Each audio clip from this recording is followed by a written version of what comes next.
Olá, pessoal, passando aqui pelas nossas redes sociais para mais um drop de economia austríaca para vocês. A leitura da parte do Mises hoje eu acho que vai ser curta, mais curta do que o comum.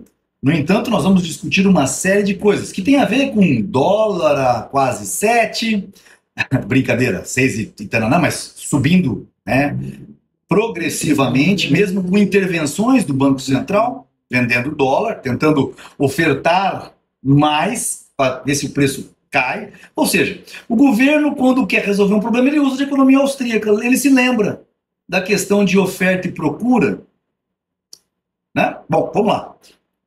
O assunto de hoje é free banking. Free banking, Rodrigo, que história é essa? Livre mercado bancário, sem intromissão do governo regulando a atividade bancária. Rodrigo, sério isso, cara? Até aí? Mas e o Banco Central para regular as relações? Mas será que os bancos não iam quebrar? Ou se... Vamos dar uma repassada no que Mises trata. Ele explica efetivamente as questões da parte fiduciária, né? Da parte da moeda que realmente é colocada no mercado sem seu contraponto efetivo de sustentação. Por exemplo, quando você deposita R$ 100 lá no banco qualquer, no Bradesco, Santander, qualquer um desses bancos, você depositou R$ 100. O banco precisa emprestar esses R$ 100 porque precisa fazer dinheiro. E aí ele empresta seu dinheiro. Se todo mundo fosse ao banco retirar o seu dinheiro do banco, o banco quebra. O banco não tem solvência. Ele não tem o dinheiro de todo mundo. Bom, mas por que os bancos não quebram? Porque o governo, se precisar, ele aumenta a base monetária, joga dinheiro para socorrer os bancos. E você pode estar pensando, isso é bom. Será? Será que isso é bom? Ou será que isso é o que justamente corrói o nosso poder de compra das coisas? Vou dar uma lida no final do item 12, do Ação Humana, do capítulo 17, que fala sobre dinheiro, sobre trocas indiretas. Examinando a história dos 2 últimos séculos, não se pode deixar de reconhecer, e aí é um meia-culpa que Mises faz, que os erros cometidos pelo liberalismo, nessa hora ele está falando do nosso liberalismo austríaco, minarquista, no tratamento dos problemas da atividade bancária, representaram um golpe mortal na economia de mercado. Olha que crítica, olha que meia-culpa pesada. Não havia nenhuma razão para abandonar o princípio da livre iniciativa na atividade bancária. A maioria dos políticos liberais simplesmente capitulou diante da hostilidade popular em relação a empréstimos e pagamentos de juros. Pediram o Estado, vem regular esses caras. Não chegaram a perceber que a taxa de juros é um fenômeno de mercado. É um fenômeno de mercado e não de Banco Central. É um fenômeno de mercado e que, portanto, não pode ser manipulada ad libitum pelo governo ou por uma instituição qualquer. Ora, olha o que eu estou dizendo. Muitos dos que se dizem liberais no Brasil são os que defendem Roberto Campos Neto, que defendem Banco Central, que defendem uma manipulação dos juros, como se isso não fosse o grande problema. Este é um grande problema, e depois eu vou explicar por que não se trata de definir taxa de juros. O Banco Central está tentando acertar a taxa de juros. E eu explico por quê. Acreditaram na lenda segundo a qual é benéfico diminuir a taxa de juros e no fato de que a expansão do crédito é o melhor meio de obter dinheiro barato. Nada prejudicou mais a causa do liberalismo do que a repetição quase regular de surtos febris de crescimento e de dramáticos colapsos dos mercados artificialmente criados, seguidos por períodos de estagnação e declínios prolongados. Nós estamos vivendo aqui, tem dedinho de todo mundo que tomou conta da economia, tá? Não é só de agora. É que agora o nosso presidente está tentando apagar incêndio com querosene. A opinião pública, você que está assistindo, acabou convencendo-se de que tais ocorrências são inevitáveis numa economia de mercado livre. Isso já está dando aqui na cara de toda a sociedade. De todo mundo que defende Paulo Guedes, que defende Roberto Campos Neto. Ah, mas o Paulo Guedes é melhor do que o Haddad. Bom, cara, entre merda e comer jiló, óbvio que as pessoas vão preferir jiló. Só que numa sociedade que você sabe que você pode comer um risoto de fungo com uma lagosta, comer jiló é a pior das opções. Ou a segunda pior, só é pior do que o Haddad. Que é p***. As pessoas não compreenderam que aquilo de que se queixavam era a consequência inevitável de políticas que visavam a reduzir a taxa de juros por meio de uma expansão creditícia. Então você está falando, então o Rodrigo está defendendo então, o aumento da taxa de juros. Calma. Obstinadamente. Não só mantiveram essas políticas, como ainda tentaram combater suas indesejáveis consequências, aumentando cada vez mais a interferência do governo.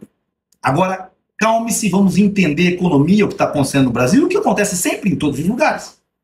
Nós temos um governo que não consegue fazer como o Milei faz, gastar menos do que arrecada com impostos cobrados pelas DARFs, aqueles impostos, efetivamente, que já são absurdamente gigantescos. A quantidade de dinheiro arrecadada no regime fiscal é um absurdo da quantidade de dinheiro, que só existe porque somos frouxos. E aceitamos a ingerência de um ente federativo que não deveria existir. Federação é símbolo do mal. Confederação, que foi aquilo que era na Guerra dos Confederados, perdeu da federação, daqueles que queriam um Estados Unidos grande. A confederação que perdeu é o modelo mais ideal. Aliás, as confederações municipais deviam dizer quem será o meu estado. Se Araçatuba pertence a Mato Grosso do Sul, prefiro ser governado pelo governador do Mato Grosso do Sul ou pelo Tarcísio. A confederação municipal decide que parte que ela faz. As confederações dos estados de que nação ela faz parte. Pois bem, mas não vou entrar nesse assunto agora. O importante é entender o quê? O regime fiscal não é atendido. E só existe duas maneiras de se financiar e não dar o calote nos outros. Ou eu pego dinheiro emprestado, ou eu aumento a base monetária. Ou seja, imprimo dinheiro, faço as pedaladas fiscais, contábeis e transformo o empréstimo de um no empréstimo do outro em aumento de base monetária, me financiando. Horas. O grande problema que nós temos é que nós não podemos mais aumentar a base monetária porque a inflação já está batendo a nossa porta. E eu usei agora esse termo inflação como meio errado. Inflação para nós austríacos é aumento da base monetária. O aumento consequente de preços de uma forma genérica e generalizada, que pode acontecer, que a gente chama de crack-up boom na economia austríaca, quando a coisa degringola, que aí reflete em todo o mercado, porque o IPCA reflete numa cesta de coisas que não é a inflação verdadeira de cada um de nós. Então, o governo está preocupado com esse crack-up boom.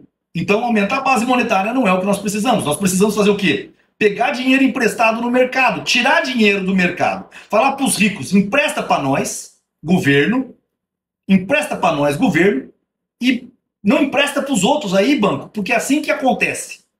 Falta dinheiro, então sobra produto, os preços caem, você empresta dinheiro para nós e nós gastamos, nós o governo. Olha o que acontece. Nossa taxa de juros da Selic já está em 12 Paraná, e a captação desses recursos não chega. Por quê? Por que estão se falando que já se projeta para 14 blá blá blá? E eu digo para vocês, antes de julho de 2025, eu não posso fazer isso enquanto economista austríaco, não devo, mas antes de julho de 2025, ele vai estar acima de 15%. Não é 15%, vai estar acima de 15% as taxas de juros. A não ser que o Lula seja empichado. Ah, mas por que empichado? Porque Para ele colocar a casa em ordem, ele precisa entrar no regime fiscal. Para ele entrar no regime fiscal, ele precisa tirar a base de sustentação dele, que foi o que a Dilma fez quando foi empichada. Botou o Joaquim Levy para tentar organizar o sistema, e o Levy, ao tentar organizar, falou, você precisa gastar menos aqui. Quando ela diminuiu o orçamento do Ministério das Cidades de 88 bilhões do Kassab para 8 bilhões, e uma série de outros cortes em outros pontos, ela perdeu a base dos socialistas que a seguravam no governo. Aqueles que viviam da mamata. Quando ela perdeu essa base de sustentação e a Globo mostrou que o índice de rejeição dela foi lá para cima, até porque deixou de gastar na imprensa também, para segurar os custos, os gastos, o que acontece na sequência é que o parlamento, que é um tribunal político, tchau Dilma, quando o Temer entra, e o Temer é o único governo liberal minarquista, ou mais próximo dele, que a gente vê, fazendo reformas. Olha só, Temer, que não é um liberal minarquista de jeito nenhum. Eu o conheci, entreguei uma ação humana, não foi essa edição, uma ação humana e uma lei dentro do Palácio do Planalto para ele. Aí leia isso daqui. Todo presidente tinha que entender isso aqui a fundo. Tinha que entender o presidente, não só o ministro da Economia, mas o presidente também, como é o caso do Milei. É por isso que as coisas estão funcionando lá. O Temer entra e não tem o que gastar. Já entra com esse passivo. Eu me lembro de uma frase muito importante. Se o Temer tiver assistido isso aqui, ele vai se lembrar disso. Ele tem que fazer uma palestra e lembrar daquela frase que ele falou. Quando você já entra odiado por todos, é o melhor jeito. Foi alguém que ligou para ele e falou, aproveita a sua impopularidade. Porque através da sua impopularidade vão te deixar governando até o final e você consegue colocar as reformas em dia. Então isso é muito importante. Mas tirando esse aspecto político todo, o que eu quero dizer é, como o governo não consegue se financiar, porque o empresário fala, tá bom, eu vou emprestar a 12 tananã, é melhor do que eu botar na minha empresa, mas se eu boto a 12 tananã, será que o governo vai conseguir cobrar imposto para me pagar? Ou ele vai ter que aumentar a base monetária e vai desvalorizar o meu dinheiro?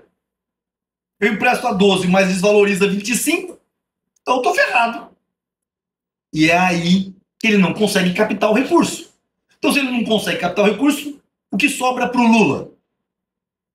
Ou eu acabo com a minha base de sustentação política,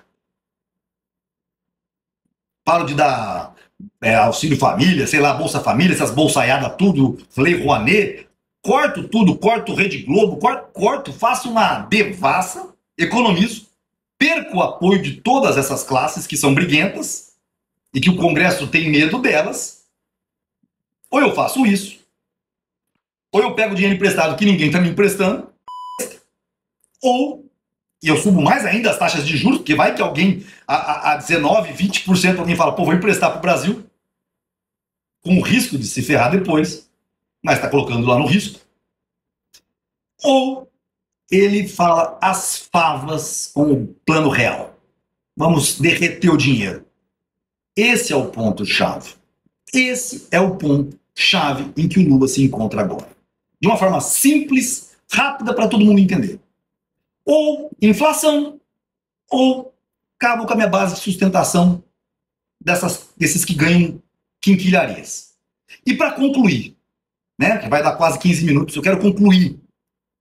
Se ele se mantiver como ele vem fazendo, não abrir mão da base de sustentação, para que não seja empichado pelo Congresso, e as favas com o plano real, nós estamos próximo de um governo Milei em 2026.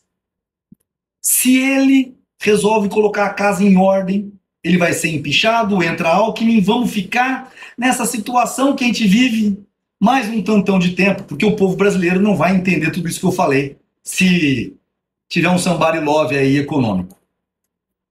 Fica meu desejo mais forte tomara que o Lula termine esse mandato. Do jeito que está indo, a coisa degringola rápido, e eu tenho certeza que a nossa base de comparação será a Argentina, com um governo austero fiscalmente, que vai fazer com que nós voltemos a acreditar na poupança, poupemos e transformamos este país num país tão rico quanto será a Argentina muito em breve. Meu nome é Rodrigo Andolfato, espero que vocês façam o curso do Ação Humana, porque o que eu estou fazendo aqui é só um pedacinho do curso, tá certo? Abraço a todos!